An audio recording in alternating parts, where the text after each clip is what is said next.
Numéro 2, le mystérieux chevalier.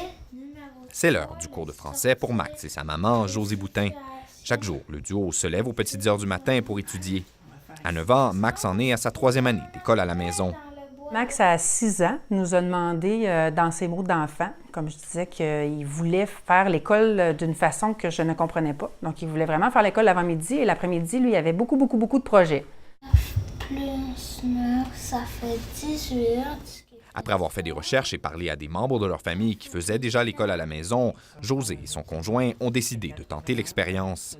En Alberta, les enfants qui font l'école à la maison doivent être suivis par un conseil scolaire ou une école à charte.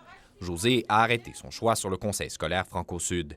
Elle rencontre fréquemment les enseignants et la direction du conseil pour parler des progrès de Max. Ça fonctionne très bien. Donc, pour nous, ça a été vraiment un gros wow de voir que des gens qui ne nous connaissent pas du tout vont nous faire confiance et vont dire « Vas-y, essaye-le, va là, de tes propres ailes ». Et Max est loin d'être seul. Selon Statistique Canada, près du tiers des enfants canadiens qui font l'école à la maison sont en Alberta. Pour la directrice du département d'éducation de l'Université Mont-Royal, Jody Nichol, cette popularité s'explique entre autres par la tradition albertaine qui accorde beaucoup d'importance aux libertés individuelles. Mais les subventions que verse la province sont aussi un facteur important. There's also financial support, around $1,600, half of that which goes to the family. 800 $ par enfant chaque année, rappelle-t-elle.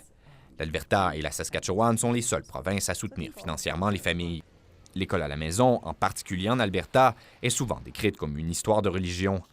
Hayley Fitzpatrick dirige une des nombreuses associations de parents qui défendent le droit de ne pas envoyer leurs enfants à l'école régulière.